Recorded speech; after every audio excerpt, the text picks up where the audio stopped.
So hello everyone, welcome back to our YouTube channel रोजगार revision. So friends, हम लोग जो है कंटिन्यू कर रहे हैं आज के इस वीडियो में परमार एसएससी पीवाईक्यू पार्ट 4 का लेक्चर नंबर 7 का रैपिड रिवीजन।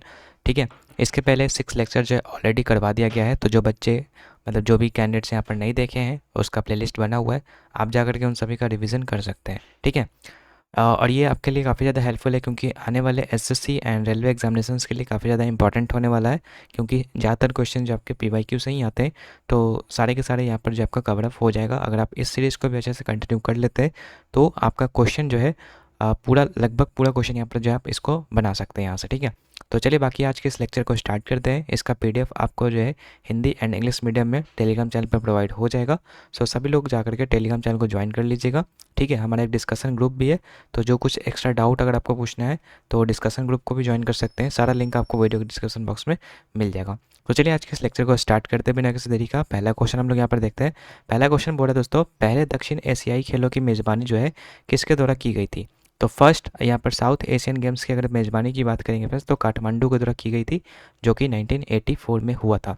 हालांकि ये इंपॉर्टेंट तो है ही, इसके साथ साथ दोस्तों ये सब चीज़ भी आपको याद रखना है। जैसे कि आपका फर्स्ट एशियन गेम्स अगर पूछेगा तो फर्स्ट एशियन गेम आपका जो है 1951 में भारत ने इसको जो है लीड किया था, जो कि न्यू दिल्ली में हुआ था फ्रेंड्स। ठीक है, हालांकि भारत जो है एशियन गेम्स को 2 बार अब तक कर चुका है, जो कि आपका दूसरा जो हुआ था आपका 1982 में हुआ था फ्रेंड्स। ठीक है, ऑर्गेनाइज। ठीक है, तो दो आपको याद रखना है, एशियन गेम्स की मेज़बानी 2 बार भारत कर चुका है, एक 1951 में और एक आपका 1982 में। दोनों नई दिल्ली में हुआ है, याद रखिएगा। बाकी फर्स्ट कॉमनवेल्थ गेम्स की मेज़बानी की बात करेंगे तो 1930 में आपका जो है हैमिल्टन में किया गया था। बाकी वही अगर आपका फर्स्ट यूथ कॉमनवेल्थ गेम्स की बात करेंगे तो वो आपका 2000 में हुआ था स्कॉटलैंड में। फर्स्ट ओलंपिक की बात करेंगे, काफ़ी इंपॉर्टेंट है, फर्स्ट ओलंपिक आपका 1896 में आपका ग्रीस एथेंस में हुआ था। एंड वही सेकंड जो ओलंपिक की बात करेंगे तो 1900 में हुआ था पेरिस जो आपका फ्रांस था वहाँ पर। सेकंड वाला इसलिए इंपॉर्टेंट है क्योंकि इसमें जो है सबसे पहले महिलाओं ने भाग लिया था। ठीक है, इसलिए आपको सेकंड वाला भी याद रखना है 1900 में। ठीक है, पहले वाले के 4 साल के बाद। ठीक है, तो पहला वाला 1896 में ग्रीस एथेंस में और 1900 में सेकंड वाला जो आपका पेरिस में हुआ था। ठीक है, आगे बढ़ते हैं। फर्स्ट यहाँ पर जो है शीतकालीन ओलंपिक के बारे में भी आपको याद रखना है। फर्स्ट शीतकालीन ओलंपिक की बात करेंगे तो 1924 में आपका जो है चैमोनिक्स फ्रांस में आपका हुआ था।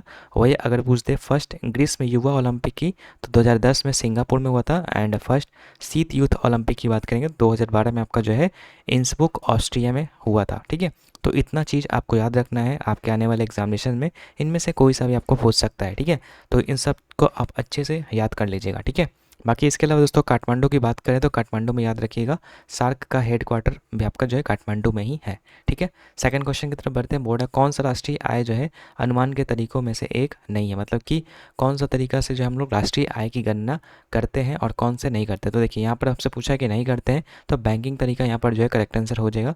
बैंकिंग तरीका से हम लोग राष्ट्रीय आय की गणना नहीं करते हैं। अब यहाँ पर हम डिस्कस करते हैं राष्ट्रीय आय की गणना किन तरीकों से करते हैं, लेकिन उसके पहले ये जान लीजिए राष्ट्रीय आय जो होता है फ्रेंड्स, यानी कि नेशनल एक मतलब इनकम जो होता है वो आपका समष्टि अर्थशास्त्र यानी कि मैक्रो इकोनॉमिक्स के अंतर्गत आता है, जिसके पिता जॉन कीन्स यानी इनका पूरा नाम होता है जॉन मिनार्ड कीन्स, इनको जाना जाता है। ठीक है, बाकी वित्तीय वर्ष आपको मालूम होना चाहिए कि 1 अप्रैल से लेकर 31 मार्च तक होता है।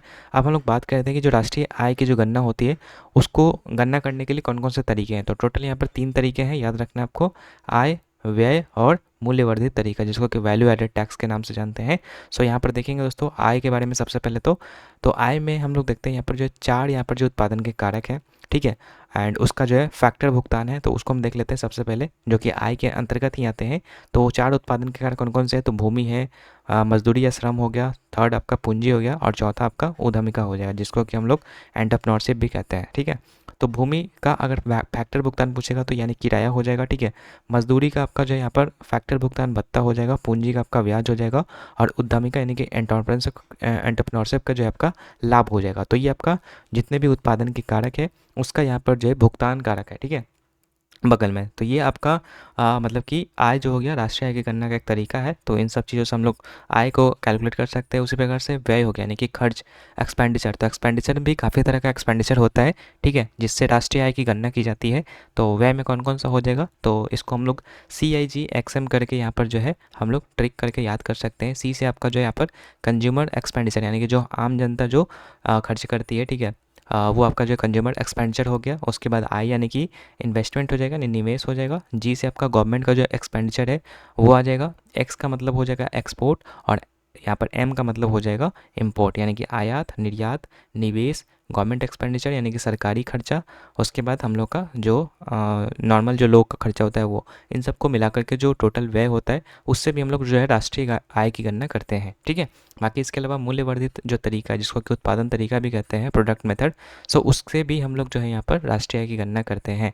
ठीक है, अब इससे क्या, इसका मतलब क्या होता है, मूल्यवर्धित तरीका का मतलब क्या होता है, जैसे मान लीजिए कि कोई किसान है वो अपने खेत में गेहूँ उपजाया। ठीक है, अब इस गेहूँ को जो है किसी फैक्ट्री में 100 रुपये में मान लीजिए कि वो बेचा। ठीक है, अब ये जो फैक्ट्री वाला क्या करेगा, इसमें कुछ वैल्यू ऐड करेगा, वैल्यू ऐड करके इसको जो है ये मैदा में कन्वर्ट कर देगा और इसका रेट जो है वो 50 पे बढ़ा देगा, यानी कि इसमें कुछ वैल्यू ऐड हुआ जिसके कारण से इसका रेट जो 150 हो गया। अब ये जो मैदा है वो किसी और कंपनी को देगा जो बिस्किट बनाता है। ठीक है, तो बिस्किट वाला फिर ये मैदा को कुछ एफर्ट लगा करके कुछ वैल्यू ऐड करके इसको जो है बिस्किट बना देगा और फिर उसमें भी ये 50 पे मान लीजिए कि वो वैल्यू ऐड किया तो उससे 50 रुपये इसका जो है रेट बढ़ गया। ठीक है, तो यहाँ पर जो आपका वैल्यू ऐड हुआ यानी कि 100 से 150 हुआ, 150 से 200 हुआ, यानी कि ओवरऑल अगर बात करेंगे तो कितना हो गया यहाँ पर टोटल वैल्यू 100 प्लस यहाँ पर 50 बढ़ा और यहाँ पर फिर 50 बढ़ा, यानी कि टोटल जो है 200 जो है इसका वैल्यू हो गया। ठीक है, तो ये आपका जो है मूल्यवर्धित तरीका इस तरीके से जो आपका कैलकुलेट होता है और ये भी आपका राष्ट्रीय आय की गणना में मदद करता है।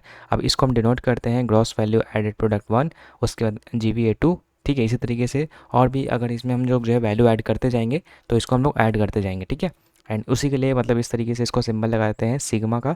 ठीक है, सिग्मा का मतलब ही होता है समेशन, जितने भी हैं उन सब का समेशन। ठीक है, तो ये आपका जो मूल्यवर्धित तरीका भी आपका राष्ट्रीय आय का गणना का एक तरीका है। ठीक है, तो आई होप कि यहाँ तक आपको समझ में आ गया होगा दोस्तों। ठीक है, अगर वीडियो अच्छी लगती है तो देखिए लाइक वगैरह आप नहीं करते हैं, जिसके कारण से हमें डिमोटिवेशन फील होता है और वीडियो बनाने के लिए जो हमें सोचना पड़ता है। ठीक है, तो अगर आप यहाँ पर चाहते हैं कि ये सीरीज़ जो है अंत तक कंटिन्यू रहे तो वीडियो को कम से कम लाइक कर दिया कीजिए एंड कमेंट सेक्शन में बता दिया कीजिए कि वीडियो कैसा लगता है और क्या क्या चीज़ें आप इसमें इम्प्रूवमेंट चाहते हैं। ठीक है, तो हमें भी अच्छा लगेगा कि हाँ भाई बच्चे देख रहे हैं तो रिस्पांस भी आ रहा है। ठीक है, तो इसीलिए कम से कम लाइक वगैरह कर दिया कीजिएगा ताकि हमें अच्छा लगे। बाकी चलिए थर्ड क्वेश्चन देखते हैं। यहाँ पर बोल रहा है किस भारतीय राष्ट्रीय कांग्रेस सत्र में जो है कांग्रेस और जो मुस्लिम लीग के बीच जो है एक समझौते पर हस्ताक्षर किए गए थे जिसके द्वारा दोनों पार्टियों द्वारा अलग अलग निर्वाचन क्षेत्रों का स्वीकार कर लिया गया था। ठीक है, देखिए मुस्लिम लीग आपको पता होगा 1906 में जो है इसका स्थापना हुआ था। ठीक है, अली बंधु के द्वारा इसका जो है किया गया था स्थापना। बाकी यहाँ पर देखिए पूछा है कि किस मतलब कि कौन से जो समझौता हुआ था उसमें कांग्रेस और मुस्लिम लीग के बीच में आपका जो है निर्वाचन क्षेत्रों का स्वीकार अलग अलग किया गया था।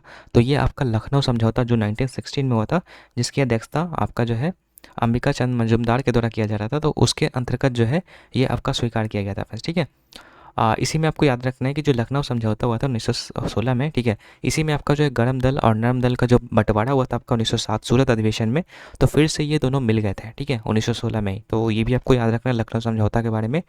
बाकी आपको याद रखना है 1911 का जो आपका टाइम पीरियड था उसके बारे में कि 1911 के शासनकाल में जो 1911 का जो टाइम था उसमें तीसरा दिल्ली दरबार हुआ था जो कि हार्डिंग द्वितीय के शासनकाल में हुआ था। तो इसी में जो हमारा भारत की जो राजधानी है, ठीक है, पहले कोलकाता हुआ करती थी, उसको चेंज करके दिल्ली कर दिया गया और जो बंगाल विभाजन हुआ था 1905 में लॉर्ड कर्जन के शासनकाल में, उसको यहाँ पर जो है ख़त्म कर दिया गया था 1911 में। ठीक है, एंड ये जो बंगाल विभाजन रद्द हुआ, ठीक है, तो इससे जो है मुस्लिम लीग को काफ़ी ज़्यादा दिक्कत हुआ। ठीक है, इसीलिए वो जो है अपना राष्ट्रीय कांग्रेस मतलब कांग्रेस से जो है अपना एक मतलब कि समझौता चाहते थे और वही समझौता आपका लखनऊ समझौता 1916 के नाम से मतलब कि इसमें आपका जो है हुआ था। ठीक है, तो याद रखिएगा इतना चीज़।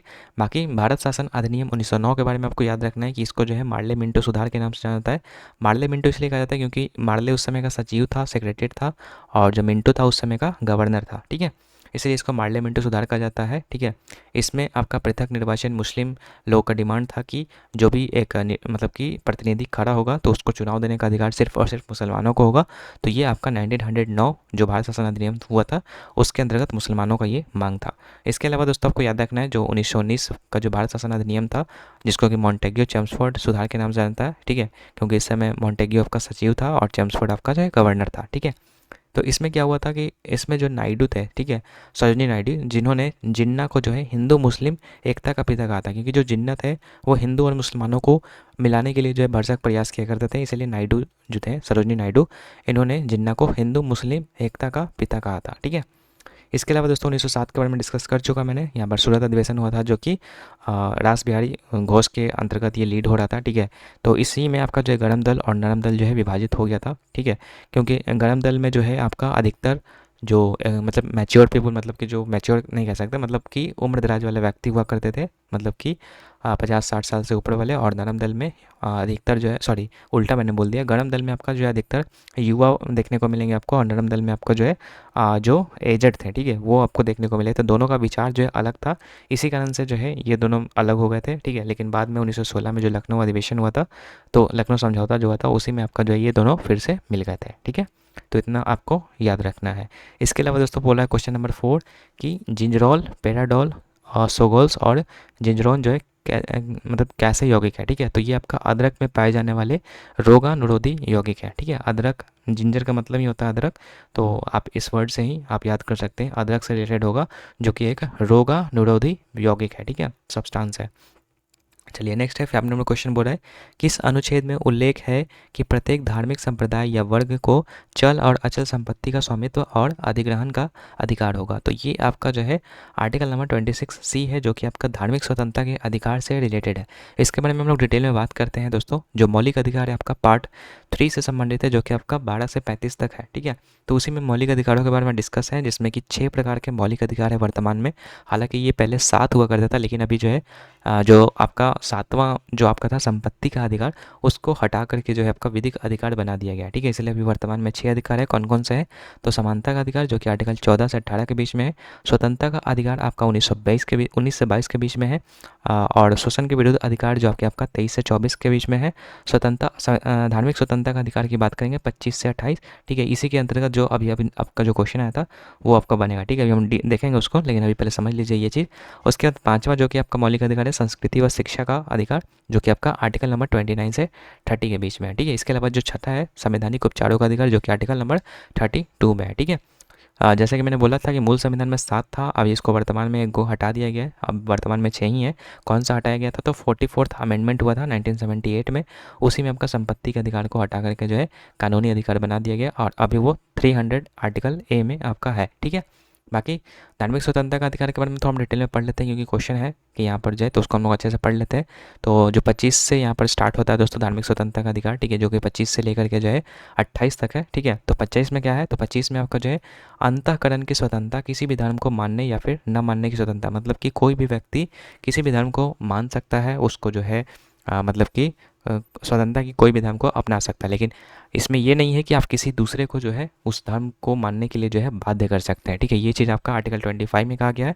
आर्टिकल 26 में जो आपका धार्मिक कार्यों के प्रबंधन की स्वतंत्रता है। अब यही 26 नंबर जो आर्टिकल है उसमें काफ़ी सारे सब क्लॉजेज है, ठीक है, जिसमें कि दोस्तों जो सब क्लॉज 1 है उसमें बोला गया कि संस्थान को स्थापित या फिर रख रखाव की स्वतंत्रता, जो भी आपका धार्मिक संस्थान है उसको आप स्थापित कर सकते हैं, उसका रख रखाव कर सकते हैं। सेकंड है कि धार्मिक मामलों में अपने स्वयं के मामलों को बनाए रखने के लिए आप उसमें अपना विचार दे सकते हैं। जो भी आपने संस्था जो आप निर्माण किया है उसमें आप अपना एडमिनिस्ट्रेशन जो है अपने हिसाब से रन कर सकते हैं, ये चीज़ बात कहा गया है। सी में बोला गया है कि जितने भी आपके जो धार्मिक वर्ग है, ठीक है, वो जो है चल अचल संपत्ति का स्वामित्व एवं अधिग्रहण कर सकता है, मतलब कि वो संपत्ति को जो है उस पर स्वामित्व कर सकता है, उसका अधिग्रहण कर सकता है। ये आपका 26 आर्टिकल का सब क्लॉज सी में है।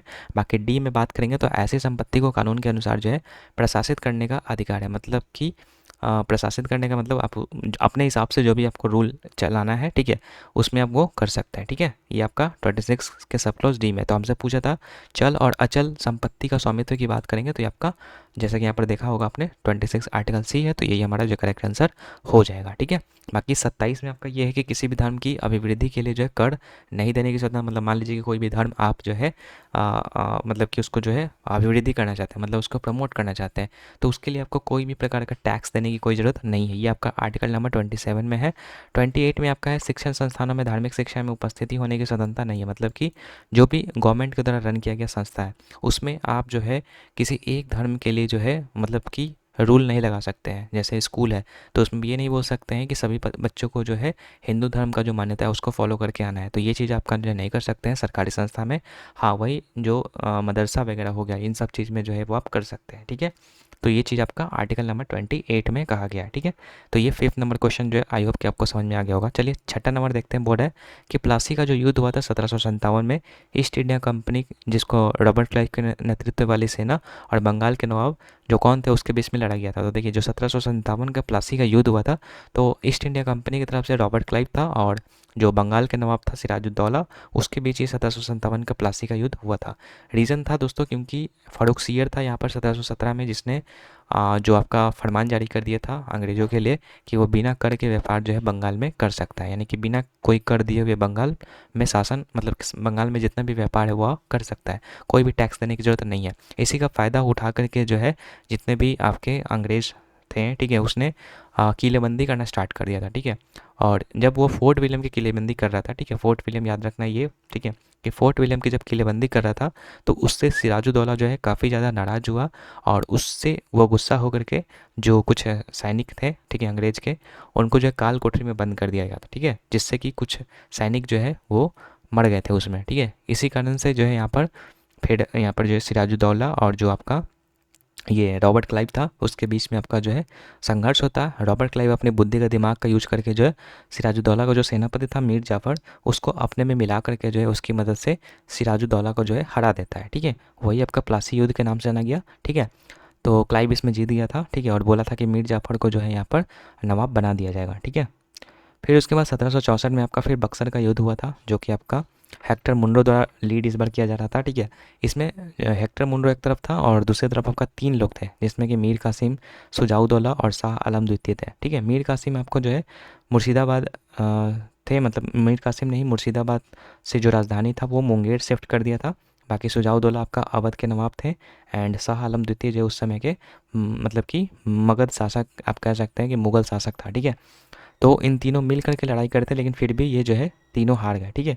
एंड परिणाम ये हुआ कि 1765 ईस्वी में इलाहाबाद की संधि इनको करना पड़ा, जिसमें कि दीवानी अधिकार कहाँ कहाँ का, बंगाल का, बिहार का और उड़ीसा का जो है वो अंग्रेज़ों को सौंपना पड़ा। दीवानी अधिकार के अंतर्गत ये था कि मतलब जो भी रेवेन्यू होगा टोटल कलेक्ट वो करेगा कौन, तो अंग्रेज करेगा, ठीक है। तो दीवानी अधिकार जो मिल गया अंग्रेज़ों को बंगाल, बिहार और उड़ीसा का, ठीक है। और फिर उसके बाद से जो भी अंग्रेज का जो स्थापित्य था, मतलब कि जो शासन था, दबदबा था, वो बढ़ गया, ठीक है।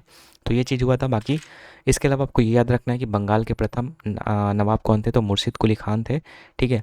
बाकी अवध के जो अगर बात करेंगे, अवध के प्रथम जो नवाब थे वो सादत अली खान थे। हैदराबाद के निज़ामुल मुल्क, जिसको कि असफ जा भी कहा जाता था, ठीक है। तो ये थे, तो ये 3 चीज़ भी आपको याद रखना है, ठीक है। तो इतना चीज़ है, बाकी सारे ही चीज़ें इंपॉर्टेंट है फ्रेंड्स, ठीक है। कुछ भी आपका एग्जाम में पूछा जा सकता है क्योंकि ये सारे के सारे जो है क्रीम पार्ट है, ठीक है। तो इसको आप जो है स्किप नहीं कर सकते हैं, ठीक है। तो 2-3 बार 4 बार वीडियो को देखिए, आपने आप जो है सारी चीज़ें आपको याद हो जाएंगी, ठीक है। अगर आप इतना भी करके जाइएगा तो काफ़ी है, आपका जो भी रेलवे एग्जामिनेशन है या फिर जो बैंकिंग सॉरी एसएससी का जो एग्जामिनेशन है स्टेनो वगैरह का, उसमें काफ़ी ज़्यादा कारगर ये साबित होगा। चलिए 7 नंबर क्वेश्चन बोल रहा है फ्रेंड्स यहाँ पर कि अष्टक का जो नियम है, ठीक है, किसने प्रतिपादित किया था। तो अष्टक का जो नियम है वो फ्रेंड्स आपका न्यूलैंड्स ने दिया था 1865 में। इसके अंतर्गत जो न्यूलैंड्स का जो अष्टक लॉ था, ठीक है, उसके अंतर्गत बताया गया था कि हर एक जो पहला एलिमेंट है, ठीक है, 8वें एलिमेंट से उसका जो गुण है वो मैच करता है, ठीक है।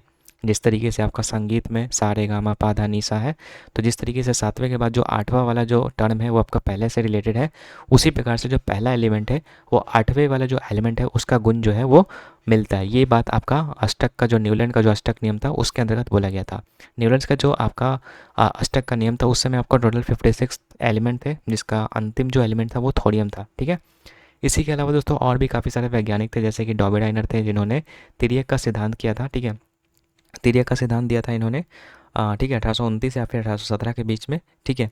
इनका अंतर्गत बोला गया था कि जो प्रथम और जो तीसरे तत्व का जो परमाणु द्रव्यमान है, ठीक है, उसका माध्य जो है उसी त्रिक में उपस्थित दूसरे तत्व के द्रव्यमान में समान होगा। मतलब इस तरीके से कहा गया था कि जो मान लीजिए कि सोडियम, मैग्नीशियम और जो एल्युमिनियम है, ठीक है, तो इसका परमाणु भार, इसका परमाणु भार, दोनों को जोड़ करके इसका जो एवरेज निकालेंगे तो जो बीच वाला जो इसका जो है, ठीक है, एलिमेंट, उसके परमाणु द्रव्यमान के बराबर आएगा, ठीक है। लेकिन ये जो है कुछ ही एलिमेंट तक सीमित था, सब पर एप्लीकेबल नहीं था, इसीलिए इसको जो है हम लोग मतलब कि जो अभी करंट में हम जो पीरियोडिक टेबल जो देख रहे हैं उसको हम लोग नहीं मानते हैं, ठीक है।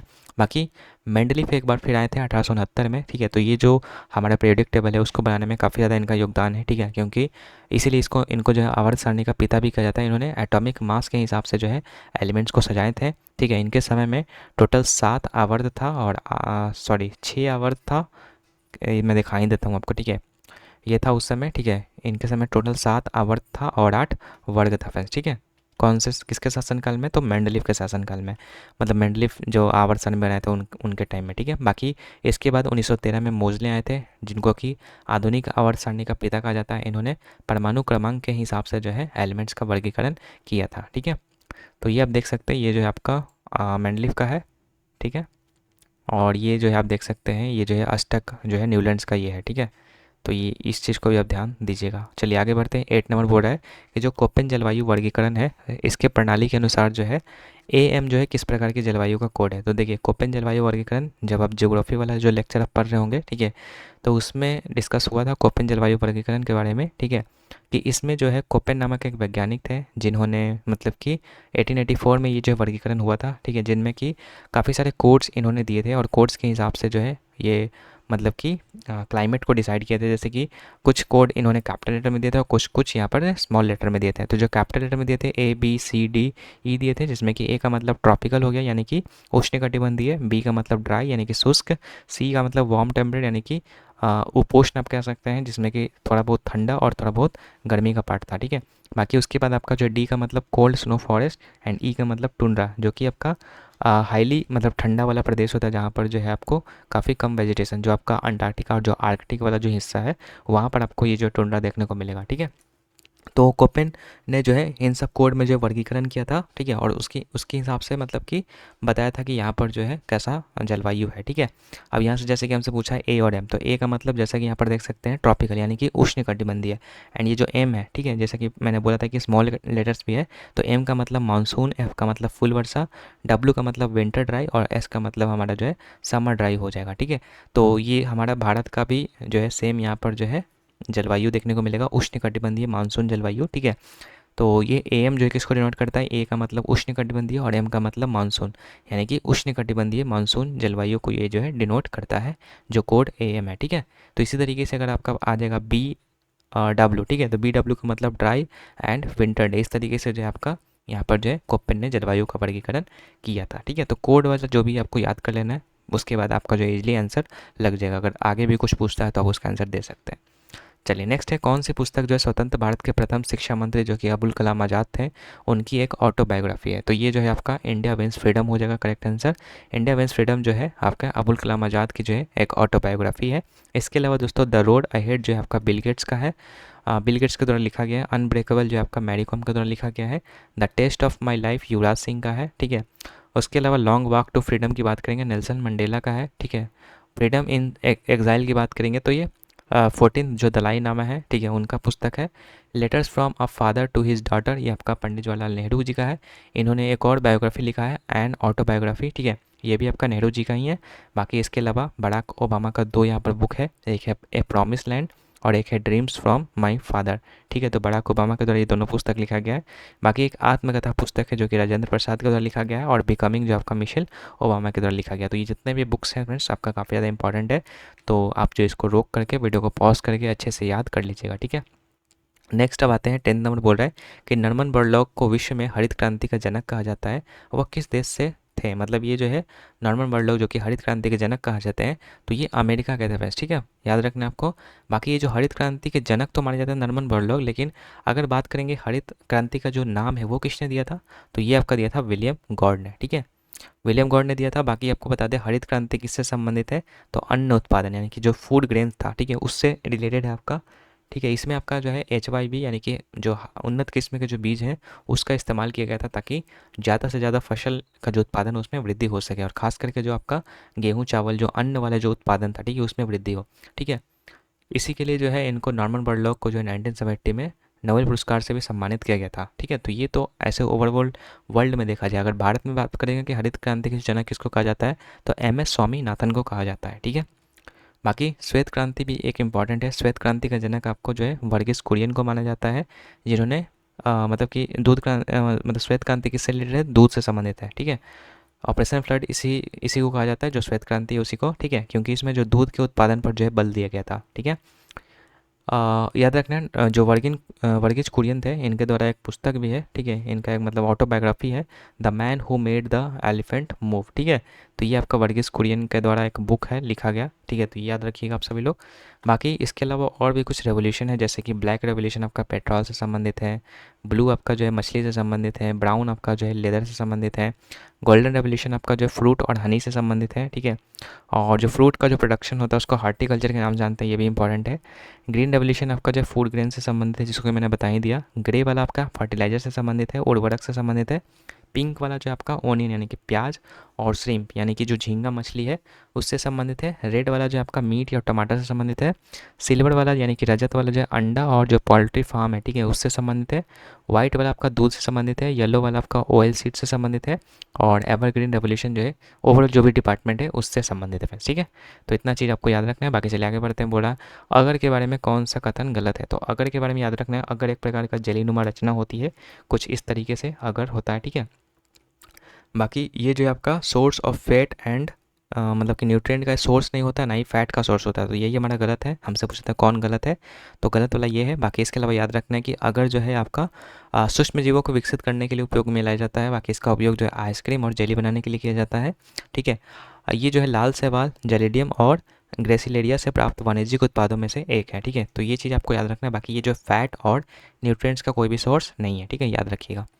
आगे बढ़ते हैं। 12 नंबर बोर्ड है किस संविधान के अनुच्छेद में वित्त आयोग की सिफारिशों का उल्लेख है, तो अगर वित्त आयोग की बात आएगी तो 280 नंबर आर्टिकल से वो रिलेटेड है इसे, ठीक है। ऐसे अगर पूछा हमसे कि सिफारिश का उल्लेख किस में है, तो ये आपका जो है आर्टिकल नंबर 281 से संबंधित है, ठीक है। क्योंकि ये आर्टिकल से संबंधित है तो जाहिर सी बात है कि ये आपका एक प्रकार का कॉन्स्टिट्यूएंट बॉडी यानी कि संवैधानिक संस्था है, ठीक है।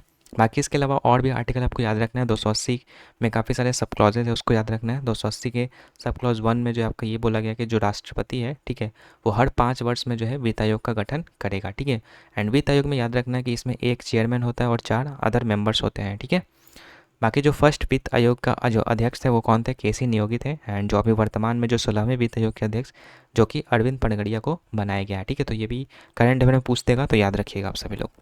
आगे है दोस्तों यहाँ पर सेकंड जो आपका है 280 का सब क्लॉज 2, इसमें बोला गया कि जो संसद है, ठीक है, वो इनकी योग्यताओं को जो है निर्धारित करेगा। किनकी योग्यताओं को, तो जो आपका वित्त आयोग का जो चेयरमैन है, अध्यक्ष है, उसकी योग्यताओं को जो है ये निर्धारित करेगा। बाकी थर्ड में है 280 के थर्ड क्लॉज में, ठीक है, बोला कि राष्ट्रपति को सुझाव और सिफारिश ये मतलब देगा, ठीक है। जो भी आपका वित्त आयोग का होगा, ठीक है, वो राष्ट्रपति को कुछ सुझाव और सिफारिश देगा। बाकी जो संसद जो है इसके फंक्शन को डिसाइड करेगा कि क्या क्या इसका कार्य है, ठीक है। कौन डिसाइड करेगा, तो संसद करेगा। ये आपका 280 सब क्लॉज 4 में ये लिखा गया है, ठीक है। तो ये आपको वित्त आयोग के बारे में इतना चीज़ आपको याद रखना है। आगे बढ़ते हैं। बोल रहा है 13 नंबर, चंद्रगुप्त मौर्य के शासनकाल के अंत में जो है दक्षिण बिहार में जो है भयानक अकाल पड़ा था, ठीक है। तो कौन और उनके शिष्य कर्नाटक के श्रवण बेलगोला में चले गए थे, ठीक है। तो देखिए आपको याद रखना है कि जो भद्रबाहु थे, ठीक है, जो कि दिगंबर के हेड थे, ठीक है, वो और उनके शिष्य जो है कर्नाटक के श्रवण बेलगोला में चले गए थे, ठीक है। जो जहाँ पर जो है आपका महामदस्य अभिषेक एक फेस्टिवल है, ठीक है, वो सेलिब्रेट किया जाता है, ठीक है। यहीं पर आपका गोमतेश्वर बाहुबली की मूर्ति है, जो कि ऋषभ देव जो कि आपका जैन धर्म के प्रथम गुरु थे, मतलब पहले संस्थापक थे, ठीक है, उनके बेटे थे, ठीक है। गोमतेश्वर जो थे उनके बेटे थे, जिनका की प्रतिमा जो है वहाँ पर श्रवण बेलगोला में है, ठीक है। और वहीं पर आपका जो है महामत्स्य अभिषेक फेस्टिवल सेलिब्रेट किया था। श्रवण बेलगोला के बारे में इतना चीज़ आपको याद रखना है, जो कि कर्नाटक में लोकेटेड है, ठीक है। चंद्रगुप्त मौर्य ने जो है यहीं पर जो है संलेखना विधि से, संलेखना विधि का मतलब होता है कि बिना खाए पिए जो है अपने प्राण को क्या कर दिए थे, त्याग दिए थे चंद्रगुप्त मौर्य ने, ठीक है। ये किस मतलब डायनेस्टी से संबंध रखते थे, तो आपको याद रखना है मौर्य वंश संबंध रखते थे, जो कि आपका जो 16 महाजनपद में से एक मगध था, ठीक है, उसके हिस्सा थे, ठीक है।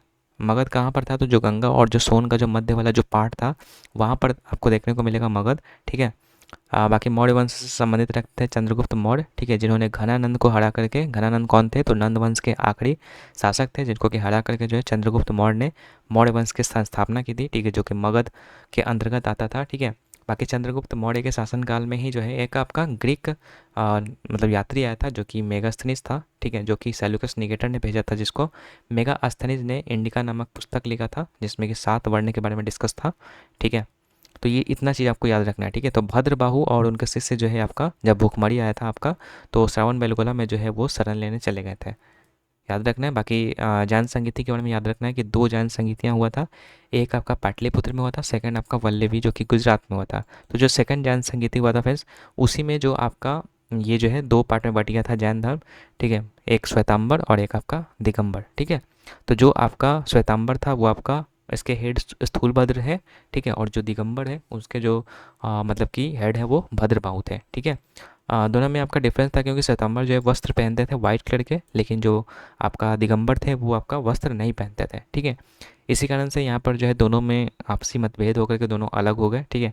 तो इतना चीज़ आपको याद रखना है। आगे बढ़ते हैं, नेक्स्ट है बगदाद के मूल निवासी जो है फिल इन द ब्लैंक्स ने, मतलब कौन बगदाद के मूल निवासी थे जिन्होंने अखबार अल जमान, जो कि एक प्रकार का समय का इतिहास था, वो लिखे थे, ठीक है। तो याद रखना है अल मसूदी, ठीक है, बगदाद के एक मूल निवासी थे अल मसूदी, इन्होंने जो है अखबार अल जमान लिखा था, ठीक है। बाकी इसके अलावा याद रखना है इबन बतूता के बारे में कि इबन बतूता जो है मोरक्को के निवासी थे, जो कि मोहम्मद बिन तुगलक के मतलब शासनकाल में ये आए थे, ठीक है। इन्होंने रिहला नामक पुस्तक को लिखा था, ठीक है। याद रखना है इबन बतूता के बारे में इतना चीज़। बाकी इसके अलावा दोस्तों आपको याद रखना है मिनहाज ए सिराज के बारे में, जो कि आपका तबकात ए नासिरी नामक पुस्तक लिखे थे, ठीक है। ये हिस्टोरियन थे मिनहाज ए सिराज, जो कि आपका इल्तुतमिश के समय में थे, ठीक है। उसके बाद है तारीख ए फिरोज शाही और फतवा ए जहांदरी, जो कि जियाउद्दीन बर्नी के द्वारा लिखा गया है, ठीक है। तारीख ए फिरोज शाही में आपका फिरोज शाह तुगलक के बारे में लिखा गया है, बाकी ये जियाउद्दीन बर्नी के द्वारा लिखा गया, याद रखिएगा इतना चीज़। इसके अलावा, ठीक है, इसके अलावा ये भी याद रखिएगा कि जो याहिया बिन अहमद सरहिंदी थे, ठीक है, इन्होंने क्या लिखा था, तो इन्होंने मुबारक शाही लिखा था, ठीक है। तो इतना भी ये भी आप याद कर सकते हैं। चलिए 15 नंबर क्वेश्चन देखते हैं दोस्तों। आई होप कि लेक्चर आप सभी को मतलब समझ में आ रहा होगा सही तरीके से। बाकी लेक्चर जो है काफ़ी ज़्यादा लंबा हो रहा है, लेकिन कोई दिक्कत की बात नहीं, 5 क्वेश्चन बचा हुआ उसको हम लोग जल्दी से ख़त्म करते हैं। बोला कौन सा वस्तु विनिमय का दोष है, मतलब कि वस्तु विनिमय का मतलब होता है कि एक वस्तु के बदले दूसरे वस्तु का आदान प्रदान, ठीक है। इसमें कोई पैसे का लेन देन नहीं होता है, तो उसका क्या दोष था वो पूछा है। तो देखिए इसमें क्या होता था कि चाहतों के दोहरे संयोग का अभाव होता, मतलब ऐसा होता था जैसे मान लीजिए कि आपके पास जो वस्तु है हो सकता है कि किसी दूसरे को जो है वो वस्तु ना चाहिए हो, लेकिन आपको जो उसके पास हो वो आपको चाहिए होगा, ठीक है। तो ऐसे क्या होता है कि चाहतों का जो दोहरा संयोग का अभाव होता है, मतलब कि जो उसको चाहिए होता है वो उसको नहीं मिल पाता है, लेकिन जो आपको चाहिए होता है वो उसके पास होता है, ठीक है। तो ये आपका जो है दोष है। इसके अलावा दोस्तों वस्तु विनिमय प्रणाली के तहत जो है किसी के धन को आगे बढ़ाना क्या होता है, मुश्किल होता है, ठीक है। ये भी आपका जो है कमी है। बाकी मुद्रा आपके कई सारे फॉर्म में होते हैं, जैसे फिएट मनी होता है जो कि आपका करंट करेंसी होता है किसी भी देश का, वो आपका फिएट मनी होता है, ठीक है। बाकी प्लास्टिक मनी आपको पता ही है, डेबिट कार्ड क्रेडिट कार्ड होता है। बाकी एक होता है फिड्यूशरी मनी जिसको कि चेक कहा जाता है, ठीक है। तो ये सारे मुद्रा के टाइप हैं, तो ये आप याद कर सकते हैं। बाकी आगे बढ़ते हैं 16 नंबर बोले डॉक्टर सर्वपल्ली राधाकृष्णन जो है भारत के प्रथम उपराष्ट्रपति के रूप में किस वर्ष पदभार धारण किए थे। तो देखिए ये जो आपका 1952 में जो है आपका भारत के प्रथम उपराष्ट्रपति बने थे, जो कि मतलब कि बाद में चल कर के राष्ट्रपति भी बने थे, ठीक है। तो याद रखना है भारत के प्रथम उपराष्ट्रपति राधाकृष्णन जी जो थे, जो कि आपका 1952 में बने थे। बाकी डॉक्टर राजेंद्र प्रसाद जो है भारत के प्रथम राष्ट्रपति थे, जो कि मतलब सबसे ज़्यादा लंबे समय तक वो रहे थे, लगभग 24 जनवरी 1950 को इन्होंने पद धारण किया था और 1962 तक रहे थे, जो कि सबसे लंबे कार्यकाल तक रहने वाले राष्ट्रपति हैं, ठीक है। बाकी सेकंड राष्ट्रपति आपका जो है सर्वपल्ली राधाकृष्णन हुए, थर्ड जाकिर हुसैन हुए और चौथा आपका वीवी गिरी हुए, ठीक है। जाकिर हुसैन का जो है जब वो राष्ट्रपति के पद पर थे उसी समय उनका निधन हो गया था, ठीक है। तो याद रखिएगा, तो उस समय जो उपराष्ट्रपति थे वीवी गिरी, उनको जो है राष्ट्रपति का पदभार संभालना पड़ा था, ठीक है। बाकी याद रखना है कि जो उपराष्ट्रपति होता है वो राज्यसभा का पदेन सभापति होता है, मतलब कि कह सकते हैं कि हेड हुआ करता था, ठीक है। तो इतना चीज़ आपको जो है याद रखना है। आगे बढ़ते हैं दोस्तों, बोर्ड है ऐतिहासिक शेरशाह सूरी मार्ग जो कि दिल्ली और अमृतसर के बीच जो है राष्ट्रीय राजमार्ग संख्या जो है कितना कहा जाता है। तो देखिए जो आपका ये जो शेरशाह सूरी मार्ग है जो कि जीटी रोड के नाम से जाना जाता है, ठीक है। तो ये आपका बांग्लादेश के चिटागोंग से लेकर के अफगानिस्तान के काबुल तक ये फैला हुआ है, लेकिन हमसे पूछा कहा है कि जीटी रोड जो दिल्ली और अमृतसर वाला जो पार्ट है, क्योंकि आपको बताया कि ये जो है आपका 2 भागों में बटा हुआ है इंडिया में, ठीक है। इंडिया में एक कोलकाता से दिल्ली जाता है और दूसरा आपका दिल्ली से अमृतसर जाता है, ठीक है। तो 2 भागों में बटा हुआ है, तो जो दिल्ली और अमृतसर के बीच में जो है राष्ट्रीय राजमार्ग है इसको NH1 के नाम से जाना जाता है, ठीक है। बाकी जो NH2 है आपका दिल्ली से कोलकाता वाला पार्ट में है वो उसको जाना जाता है, तो इतना चीज़ याद रखना है। बाकी शेरशाह सूरी के बारे में याद रखिएगा कि ये जो है आपका इनका जो ओरिजिनल नेम था वो फरीद खान था। इन्होंने हुमायूं को हराया था चौसा का युद्ध में जो कि 1539 में लड़ा था, और कन्नौज का युद्ध जिसको कि बेलग्राम का युद्ध भी कहा जाता है जो कि 1544 में लड़ा था, और उसमें भी हुमायूं को हराया था, ठीक है। बाकी हुमायूं का जो बेटा था, ठीक है, वही शेरशाह सूरी का जो भी शासन काल था उसको कॉपी किया था, ये भी चीज़ आप याद कर सकते हैं। बाकी आगे बढ़ते हैं, यहाँ पर मकबरा इनका जो है सासाराम में है शेरशाह सूरी का, बिहार में पड़ता है ये, ठीक है। इसके अलावा दोस्तों और भी चीज़ें आप याद कर सकते हैं नेशनल हाईवे के बारे में, कि सबसे लंबा नेशनल हाईवे जो है आपका इंडिया में जो कि आपका NH 44 है, जो कि आपका श्रीनगर से लेकर के कन्याकुमारी तक है। बाकी अगर सबसे लंबा अगर नेशनल वाटर हाईवे बोलेगा, ठीक है, यानी कि जो जल मार्ग बोलेगा, तो वो आपका जो है नेशनल वाटर 1 हो जाएगा, जो कि गंगा भागीरथी हुगली के नाम से जाना जाता है। और सेकंड आपका हो जाएगा फिर आपका ब्रह्मपुत्र नदी, ठीक है। तो ये आपका जो है यहाँ पर याद रखना इतना चीज़। चलिए 18 नंबर क्वेश्चन बोला है, भौतिक विज्ञानी अल्बर्ट आइंस्टीन की 100वीं वर्षगांठ के उपलक्ष्य में जो है संयुक्त राष्ट्र ने विश्व भौतिक वर्ष, जिसे आइंस्टीन वर्ष के रूप में जाना जाता है, कब घोषित किया? तो 2005 में जो है, जो कि 100वां वर्षगांठ था आप कह सकते हैं अल्बर्ट आइंस्टीन का। सो उस दिन से जो है यहाँ पर विश्व भौतिक वर्ष मनाने का यहाँ पर जो है घोषित किया गया, जो कि 2005 से जो है यहाँ पर किया गया, ठीक है। बाकी अल्बर्ट आइंस्टीन के बारे में याद रखना है कि इन्होंने 2 प्रकार का यहाँ पर जो है इम्पोर्टेंट सिद्धांत दिया है। मतलब एक तो कि सापेक्षता का सिद्धांत, और दूसरा आपका प्रकाश विद्युत प्रभाव, जो कि 1921 में दिया था। लेकिन इनको जो है प्रकाश विद्युत प्रभाव के लिए जो है नोबेल पुरस्कार भी मिल चुका है, जो कि 1922 में मिला है बस, ठीक है। बाकी हेनरिक हर्ट्ज के बारे में याद रखना है, इन्होंने विद्युत चुम्बकीय किरणों के बारे में बताया था। बाकी कुछ कुछ जो किरणें हैं, ठीक है, जैसे कि आपका यूवी किरण हो गया, एक्सरे हो गया, ठीक है। तो यूवी किरण की खोज जो है जोहान विल्हेम रिटर के द्वारा किया गया है। बाकी एक्सरे का खोज आपका रोंजन के द्वारा किया गया है। बाकी जो मैडम क्यूरी थी, जिनको कि सेकंड मतलब कि फर्स्ट ऐसी वुमेन थी जिनको कि नोबेल पुरस्कार मिला है, ठीक है। तो इनको जो है पोलोनियम की खोज इन्होंने की थी मैडम क्यूरी ने, ठीक है। और इनको जो है प्रथम ऐसी महिला थी जिनको कि नोबेल पुरस्कार मिला है, ठीक है। तो इतना चीज़ आपको याद रखना है इनके बारे में। 19 नंबर क्वेश्चन बोला है, भारत के उत्तर पश्चिम क्षेत्र में शीतकाल में वर्षा होती है तो किसके कारण होती है? तो जो भारत में जो उत्तर पश्चिम क्षेत्र में जो शीतकाल में वर्षा होती है फ्रेंड्स, आपका पश्चिमी विक्षोभ के कारण होता है। पश्चिमी विक्षोभ कहने का मतलब कि जो आपका ये जो लाल सागर, सॉरी क्या कहते हैं, भूमध्य सागर जो होता है फ्रेंड्स, वहाँ पर जो है आपका इस तरीके से जो लहरें स्टार्ट होती है, ठीक है। मतलब जेट धाराएं के रूप में यहाँ पर ये बहती हुई आती है, गरम गरम जल धाराएं होती है, जेट धाराएं, जो कि आपका जो है उत्तर पश्चिम वाले में जो है ठंडे के मौसम में जो है आपका ये वर्षा कराती है, जो कि पश्चिमी विक्षोभ के नाम से कहलाती है। इसी को जो है यहाँ पर हम लोग क्या कहते हैं, तो महावट के नाम से जानते हैं फ्रेंड्स, ठीक है। याद रखिएगा, इसी को महावट के नाम से भी जानते हैं, जो पश्चिमी विक्षोभ के कारण पश्चिमी क्षेत्र में वर्षा होती है, ठीक है। एंड ये शीतकाल में होती है, ठंडे के काल में, ठीक है। चलिए आगे बढ़ते हैं। 20 नंबर जो कि आज का लास्ट क्वेश्चन है, बोला कोशिका आकार प्रकारों का गलत जोड़ा उदाहरण बताना है, गलत बताना है। तो देखिए यहाँ पर बात करेंगे मांसपेशी कोशिकाओं के बारे में, तो लंबी होती है, तो ये जी हाँ ये सही है, ठीक है। इसके अलावा दोस्तों आपका अंडकार जो आपका क्लेमाइडोमोनाज होता है, जो कि हरित सवाल होता है, अंडकार होती है, तो ये भी आपका सही है। बाकी अमीबा के बारे में, इसका आकार अनियमित होता है, तो ये भी बात सही है। अमीबा जो है कोई भी शेप में हो सकता है, ठीक है, इसका कोई फिक्स शेप नहीं होता है, तो ये भी बात सही है। लेकिन ये जो तंत्रिका कोशिकाएं होती है वो आयताकार नहीं होती फ्रेंड्स, ठीक है, ये आपका गलत हो जाएगा। तो तंत्रिका कोशिका किस तरीके से होती है, थोड़ा सा मैं आपको यहाँ पर जो है डिस्कस कर देता हूँ, ठीक है। आई होप कि आपको जो है यहाँ पर दिखाई देगा, ठीक है। थोड़ा सा मैं जूम कर लेता हूँ इसको, तो ये देख सकते हैं, ये जो है हमारा क्या है, तो ये है हमारा जो न्यूरॉन है, ठीक है, तंत्रिका कोशिका इसी को कहते हैं। मैं देख लेता हूँ विजुअल है ना, हाँ चलो ठीक है, थोड़ा सा जूम और कर लेते हैं थोड़ा सा, लेकिन ये दिखेगा भी नहीं, ठीक है, इतना ही रहने देते हैं। तो ये है आपका न्यूरॉन, ठीक है, इस तरीके का ये शेप होता है। तो कहीं से भी हमको रेक्टेंगुलर तो देखने को नहीं मिल रहा है, ठीक है। तो ये आपका होता है। बाकी इसमें देखिए ये जो आपका होता है, ये जो हेड होता है इसका, इसके बीच में आपका एक न्यूक्लियस होता है, ठीक है। इसके अलावा दोस्तों ये जो ये होता है इसको सेल बॉडी कहते हैं। बाकी ये जो आपका जो रेशा निकला हुआ रहता है, मतलब शाखाओं के जैसा, इसको डेंड्राइट के नाम से जानते हैं। बाकी ये जो है आपका ये पीला वाला पार्ट जो होता है, इसको हम लोग एक्सॉन के नाम से जानते हैं। एक्सॉन में ही जो है आपका कहीं कहीं माइलिन शीथ देखने को मिलेगा, ठीक है। एंड ये जो एक्सॉन के बीच में आप देख सकते हैं, ये छोटा छोटा जो पार्ट होता है, ठीक है, इसको हम लोग जो है नोड ऑफ रेनवियर कहते हैं, ठीक है। इसके अलावा दोस्तों आपको देख सकते हैं ये जो टेल होता है इसका, ठीक है, इसको हम लोग एक्सॉन टर्मिनल कहते हैं। और एक्सॉन टर्मिनल से दूसरा न्यूरॉन जो जुड़ा हुआ होता है उसको हम लोग जो है सिनेप्स कहते हैं, सिनेप्टिक दरार कहते हैं। तो ये आपका जो है हमारा शेप है न्यूरॉन का, ठीक है। तो आई होप कि ये चीज़ आपको जो है सारी चीज़ अच्छे से समझ में आया होगा फ्रेंड्स, ठीक है। तो यही हमारा जो है गलत था, ठीक है, इसका जो शेप आपका आयताकार नहीं होता है, ठीक है। तो याद रखना है आपको। बाकी चलिए और यहाँ पर देख लेते हैं, ये तो हम लोग का क्वेश्चन खत्म हो चुका है। अब हम करंट अफेयर्स से कुछ क्वेश्चनों को देख लेते हैं, जैसे कि आपका एनजीटी का जो नया अध्यक्ष है वो किसे नियुक्त किया गया है। तो एनजीटी का फुल फॉर्म होता है नेशनल ग्रीन ट्राइब्यूनल, तो इसके जो नए अध्यक्ष है वो प्रकाश श्रीवास्तव को चुना गया है, ठीक है।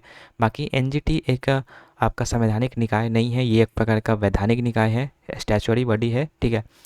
ये जो है एक्ट 2010 के अंतर्गत जो है इसका स्थापना किया गया था एनजीटी का, ठीक है, नेशनल ग्रीन ट्राइब्यूनल का।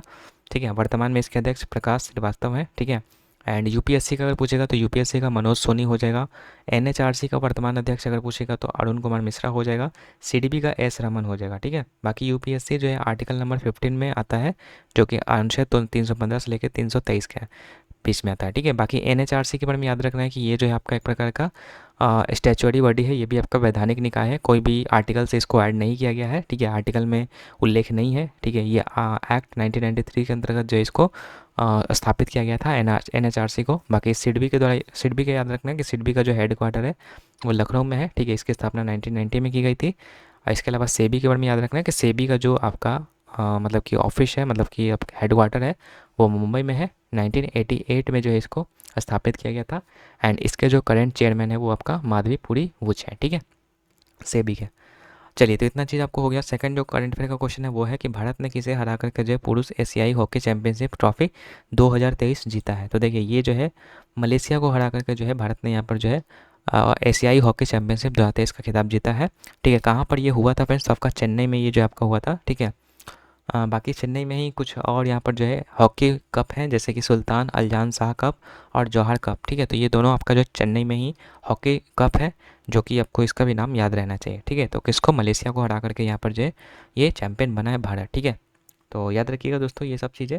तो ये था हम लोग का आज का लेक्चर नंबर 7 का जो है रिवीजन, ठीक है। तो आई होप कि सारी चीज़ आपको अच्छे से क्लियर हो गया होगा, दिमाग में चल गया होगा। लेकिन फिर भी कुछ कुछ चीज़ें होंगी जो कि आपको याद नहीं हुई होगी, तो उसको जो बार बार आपको वीडियो को देख करके याद कर लेना, या फिर जो मैं नोट्स इसको दे देता हूँ उसको आप देख करके जो याद कर सकते हैं फ्रेंड्स, ठीक है। बाकी नोट्स हिंदी इंग्लिश दोनों में मिल रहा है आपको। सो उसके लिए टेलीग्राम चैनल को ज्वाइन करना पड़ेगा। काफ़ी सारे कैंडिडेट्स पूछते हैं कि टेलीग्राम चैनल का लिंक नहीं मिल रहा है, तो टेलीग्राम चैनल का लिंक डिस्क्रिप्शन बॉक्स में है, आप चाहें तो उसको फॉलो कर सकते हैं, नहीं तो आप सिंपली MCQ विजार्ड, ठीक है, बस इतना लिखिएगा टेलीग्राम में, रोजगार रिवीजन करके आपको चैनल आ जाएगा, उसको आप ज्वाइन कर लीजिएगा, ठीक है। तो बस मिलते हैं आपसे नेक्स्ट वीडियो में लेक्चर नंबर 8 के साथ। तब तक के लिए गुड बाय।